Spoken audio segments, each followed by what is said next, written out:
सवेरे से पढ़ने को मिल रहा है कि महिलाओं के लिए 33% आरक्षण भारतीय जनता पार्टी ने पार्लियामेंट में विधेयक ला दिया है। राज्यसभा में ये पहले ही पारित हो चुका है।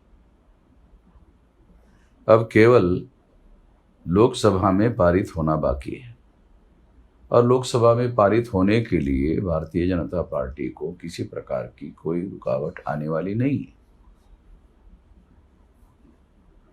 इसका मतलब ये है कि महिलाओं को 33%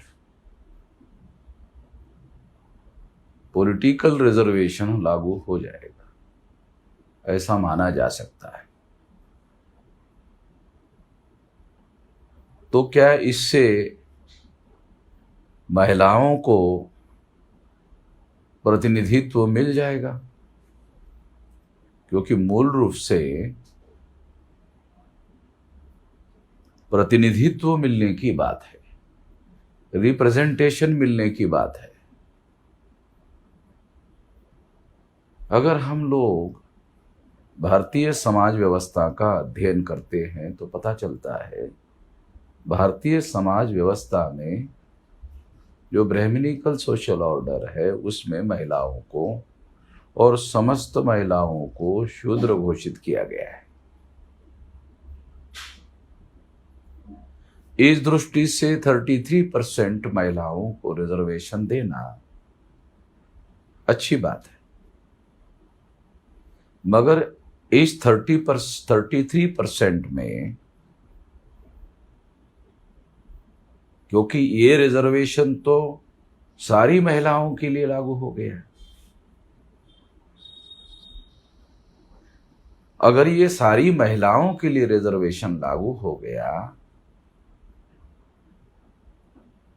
तो इस हिसाब से इसमें ब्राह्मण जाति की महिलाओं को भी रिजर्वेशन लागू हो गया, जो भारत के संविधान के अनुसार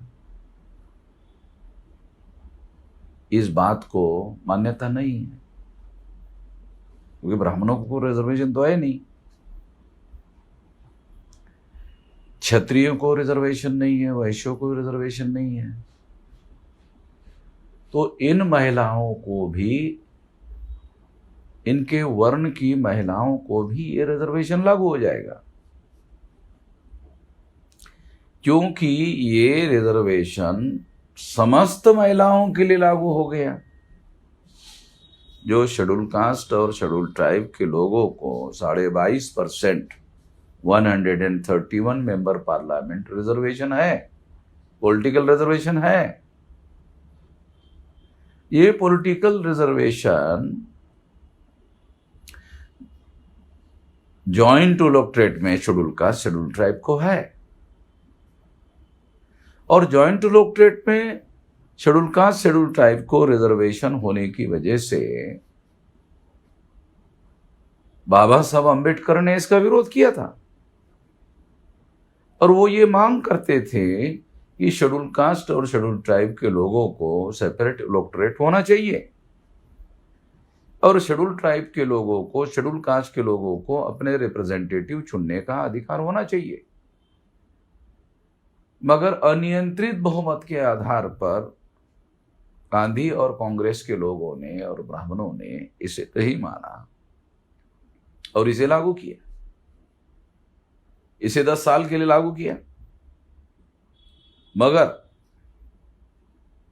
शेड्यूल कास्ट और शेड्यूल ट्राइब के लोगों की तरफ से हर 10 साल बाद एक्सटेंशन करने की मांग ना करने के बावजूद भी इसे हर 10 साल बाद एक्सटेंशन किया जाता है, जबकि शेड्यूल कास्ट और शेड्यूल ट्राइब के रिजर्वेशन को इंप्लीमेंट करने के लिए कानून बनाने की मांग की जाती है। शेड्यूल कास्ट शेड्यूल ट्राइब का रिजर्वेशन कानून बनाकर लागू किया जाए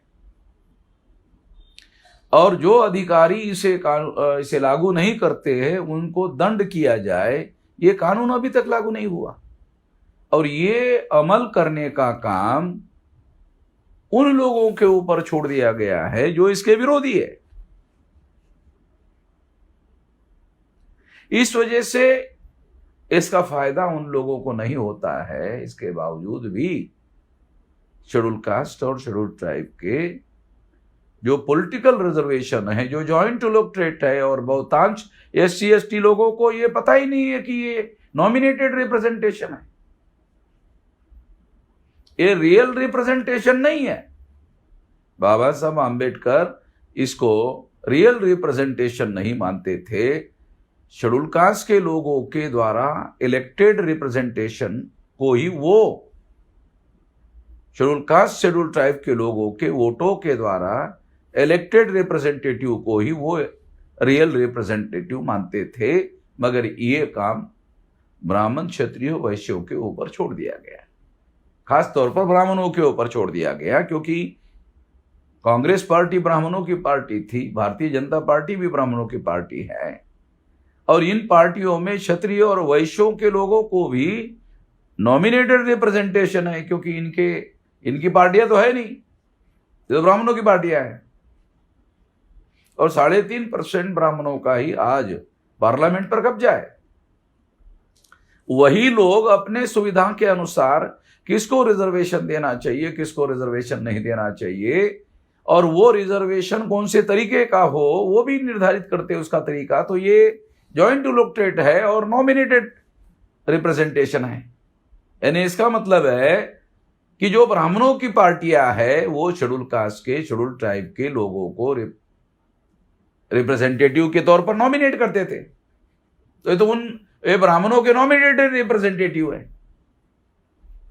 और नॉमिनेटेड रिप्रेजेंटेटिव को बाबा साहब आम्बेडकर रियल रिप्रेजेंटेटिव नहीं मानते थे। यही वजह है पार्लियामेंट में SC ST के मेंबर पार्लियामेंट उनके ऊपर होने वाले अन्याय अत्याचार के विरोध में कोई मुखर आवाज उठाते नहीं है। इसी तरह से अब महिलाओं को, समस्त महिलाओं को रिजर्वेशन दे दिया गया। जब रिजर्वेशन का, पॉलिटिकल रिजर्वेशन का या रिजर्वेशन का सारा कॉन्सेप्ट जो है वे ब्राह्मणिकल सोशल ऑर्डर के विरोध में जिन लोगों को प्रतिनिधित्व का अधिकार नहीं मिला उनको प्रतिनिधित्व देने की बात है। मगर जब समस्त महिलाओं को रिजर्वेशन दे दिया गया तो इसका मतलब है इसमें ब्राह्मणों की महिलाओं को भी रिप्रेजेंटेशन के नाम पर शामिल किया जाएगा। जबकि भारतीय जनता पार्टी ब्राह्मणों की पार्टी है, कांग्रेस भी ब्राह्मणों की पार्टी है, तो वो लोग उन्हीं लोगों की महिलाओं को नॉमिनेट करने का काम करेंगे और प्रचार में कहेंगे कि महिलाओं को हमने रिप्रेजेंटेशन दे दिया। मगर इससे ब्राह्मणों की महिलाओं को रिप्रेजेंटेशन मिल जाएगा और उनके संख्या से ज्यादा मिल जाएगा। 3.5% ब्राह्मणों को अगर मान लो 10%, 20% अगर वो देना चाहे 33 में, तो 20% तक ब्राह्मण महिलाओं को रिप्रेजेंटेशन दे सकते हो, जबकि उनकी संख्या 3.5% है। तो ये 2024 को चुनाव में ध्यान में रखते हुए किया हुआ मामला है, क्योंकि ये 2029 में लागू होगा। लागू होने के बाद भी उन लोगों को इसका कोई बेनिफिट नहीं होगा। बेनिफिट अगर वास्तव में नरेंद्र मोदी बैकवर्ड क्लास के प्रधानमंत्री है, मगर यह फैसला तो नरेंद्र मोदी का किया हुआ फैसला नहीं है। पूना में RSS के लोगों ने मीटिंग की, उसमें उन्होंने निर्णय लिया और वो निर्णय नरेंद्र मोदी को कम्युनिकेट किया और इस तरह से नरेंद्र मोदी ने उस पर ठप्पा लगाकर लागू करवा दिया। बल्कि विशेष तौर पर यह अधिवेशन बुलाया इसीलिए गया था, वो अधिवेशन के पहले RSS की मीटिंग पुणे में हुई और उसमें यह रेजोल्यूशन पास किया गया, उसमें यह पास किया गया और उस पर नरेंद्र मोदी ने अमल करने का काम किया। तो ये नॉमिनेटेड रिप्रेजेंटेशन है। ब्राह्मणों के द्वारा SC ST के लोगों को नॉमिनेट किया जाता था, उसका उनको आज तक फायदा नहीं हुआ।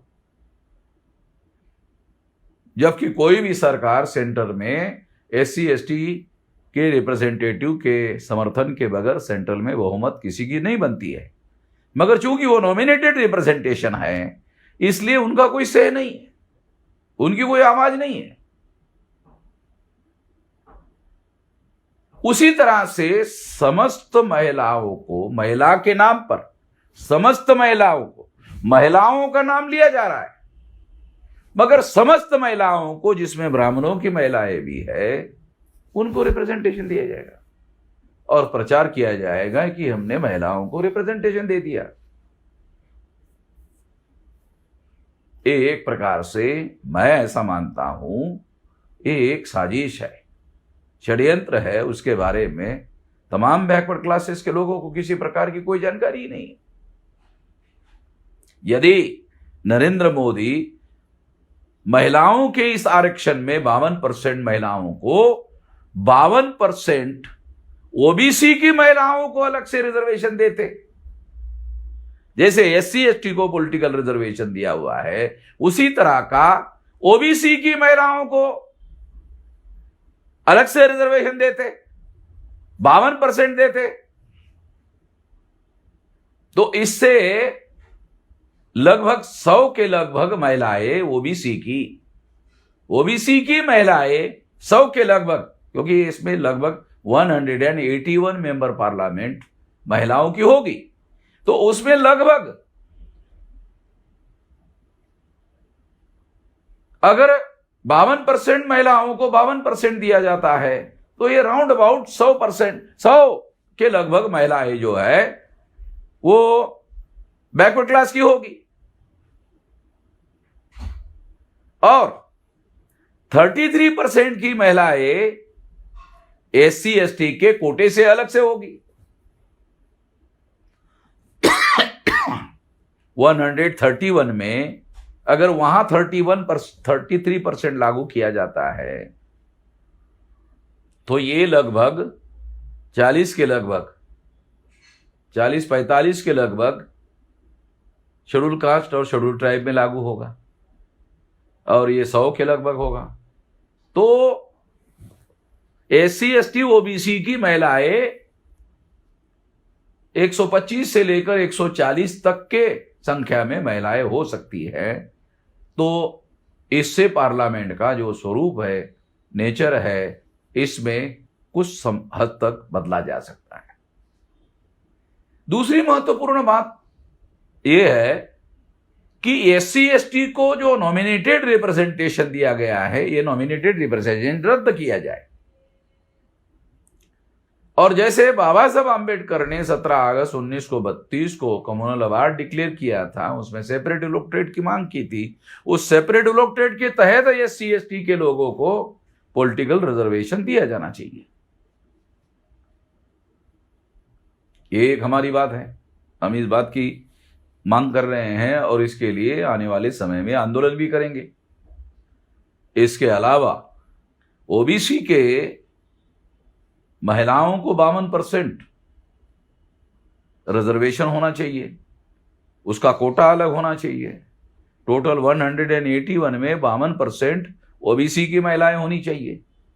अगर सरकार ने ओबीसी की महिलाओं के लिए अलग से आरक्षण निर्धारित नहीं किया तो इस मुद्दे पर सारे देश भर में हम आंदोलन भी करेंगे और इस मुद्दे पर आवश्यकता हुई तो भारत बंद भी करेंगे।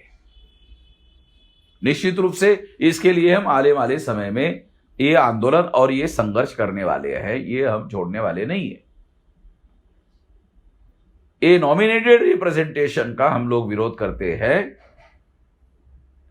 और नॉमिनेटेड रिप्रेजेंटेशन का विरोध करना बहुत ज्यादा जायज है, क्योंकि नॉमिनेटेड रिप्रेजेंटेशन अगर मान लो ब्राह्मण नॉमिनेट करते हैं तो ब्राह्मणों की संख्या बढ़ेगी, यानी ब्राह्मणों के पार्टी का कंट्रोल बढ़ेगा और इससे जो महिलाएं हैं उसका क्या फायदा होगा? उनको तो बोलने के लिए भी अलाउ नहीं किया जाएगा। ब्राह्मणों के पार्टी के तरफ से अगर उनकी संख्या बढ़ जाती है तो उनको पार्लियामेंट में तो बोलने भी नहीं दिया जाएगा। पार्टी की अनुमति होगी तो ही बोलेंगे। तो ये ना बोलने वाली महिलाओं को वहां केवल गिनती की संख्या करने के लिए बढ़ाया जा रहा है रिप्रेजेंटेशन जो संविधान का शब्द प्रयोग है, रिप्रेजेंटेशन का क्या मतलब है? महिलाओं की आवाज जो है वो पार्लियामेंट में गूंजनी चाहिए। महिलाओं की आवाज गूंजेगी, जैसा प्रधानमंत्री ने कहा कि महिला की आवाज गूंजेगी। कहां से गूंजेगी? जब SC ST के लोगों की आवाज नहीं गूंजी तो महिलाओं की आवाज ज्वाइंट इलेक्टोरेट में कहां से गूंजेगी? तो ये तो बहुत संख्य लोगों को यही समझ में नहीं आता है कि सेपरेट इलेक्टोरेट क्या होता है और ज्वाइंट इलेक्टोरेट क्या होता है। ज्वाइंट इलेक्टोरेट, बाबा साहब अंबेडकर कहते हैं कि जो ज्वाइंट इलेक्टोरेट की प्रणाली है, ये ब्राह्मणों को, SC ST OBC के लोगों को नॉमिनेट करने का अधिकार बहाल करती है। ये तो उनका अधिकार हो गया, ये तो ब्राह्मणों का अधिकार हो गया, ये ब्राह्मणों की पार्टी का अधिकार हो गया। इससे उनका अधिकार नहीं बढ़ेगा। इसके बारे में दूसरे लोगों को जानकारी नहीं है। जो बाबा साहब आंबेडकर का आंदोलन जानते हैं या बाबा साहब आंबेडकर की वैचारिक भूमिका मानते हैं, उन लोगों को पता है। ये केवल 2024 का चुनाव ध्यान में रखते हुए किया जा रहा है और नरेंद्र मोदी 2023 में साल भर यही काम कर रहे हैं कि 2024 का चुनाव जीतने के लिए क्या क्या क्या क्या किया जा सकता है, तमाम ऐसी बातें कर रहे हैं। मगर ये सारी तमाम बातें करने से एक बात और लोगों के मन में आ रही है कि नरेंद्र मोदी और भाजपा चुनाव जीतने नहीं जा रही है, वो चुनाव जीतने के लिए ये सारी की सारी बातें कर रहे हैं। तो ये सारी की सारी बात करने के बावजूद भी 2024 का चुनाव भाजपा और नरेंद्र मोदी जीत लेंगे, इसकी कोई गारंटी नहीं लग रही है। उनके सारे व्यवहार से लग नहीं रहा ऐसा कि ऐसा हो ही जाएगा, क्योंकि ऑल अपोजिशन के लोग इकट्ठा हो रहे हैं। और जब ऑल अपोजिशन के लोग इकट्ठा हो रहे हैं और बहुत सारे महत्वपूर्ण दल बीजेपी के जो गठबंधन में थे, वो प्रमुख दल गठबंधन में थे, वो बाहर हो गए। वो उनके साथ मिलकर चुनाव लड़ना नहीं चाहते। जैसे नवीन पटनायक का दल है, वो मिलकर चुनाव लड़ना नहीं चाहता। जगन मोहन रेड्डी का दल है आंध्र प्रदेश में, वो चुनाव लड़ना नहीं चाहता। तो ऐसे और कम से कम 10-12 दल है जो बीजेपी के साथ मिलकर चुनाव लड़ना नहीं चाहते। बीजेपी गठबंधन में 38 दल है, उसमें 25 दल ऐसे हैं जिसमें एक भी मेंबर पार्लियामेंट नहीं है। और बहुत सारे पार्टियों ने चुनाव तक नहीं लड़ा आज तक, केवल आम मतदाताओं को शो करने के लिए कि हमारे गठबंधन में 38 दल है, ये दिखाने के लिए। ये जो इंडिया गठबंधन है, इसमें भी कोई ऐसे दल है। तो मेरे कहने का मतलब ये है कि ये जो महिलाओं के नाम पर रिजर्वेशन देने का ऐलान किया गया है, ये केवल जुमला ही लगता है नरेंद्र मोदी का और भाजपा का, RSS का। ये जुमला ही है, ऐसा मेरा मानना है, क्योंकि 2029 के बाद ही इसे लागू किया जा सकता है। जनगणना के आंकड़े भारत सरकार के पास नहीं है। जनगणना का RSS और भाजपा के लोग विरोध कर रहे हैं, जनगणना करना नहीं चाहते। चुनाव जीतने के लिए तमाम हथकंडे अपना रहे हैं, मगर OBC की जाति आधारित गिनती नहीं कर रहे। ये बहुत बड़ा हथकंडा हो सकता था, मगर ये नहीं कर रहे, क्योंकि उससे ब्राह्मणिकल सोशल ऑर्डर पर ब्राह्मणों का कंट्रोल कम हो सकता है, इसलिए वो नहीं कर रहे। OBC की जाति आधारित गिनती करने का एक मुद्दा है और उस मुद्दे के ऊपर भी हम आने वाले समय में भारत बंद करेंगे, बड़ी लड़ाई लड़ेंगे दिसंबर तक, इसको छोड़ेंगे नहीं। इतना ही नहीं, दिसंबर तक हम लोग EVM के ऊपर भी भारत बंद करेंगे। तो ये सारी बातें हैं जो आने वाले समय में चुनाव को ध्यान में रखते हुए जो चीजें की जा रही है, उससे ऐसा हमें नहीं लगता कि RSS और भाजपा के लोग केवल इस हथकंडे की वजह से चुनाव जीत जाएंगे। मैं इस मौके पर इतना ही कहना चाहता हूं। आपने मेरी बात ध्यान से सुनी, इसके लिए आभार, धन्यवाद।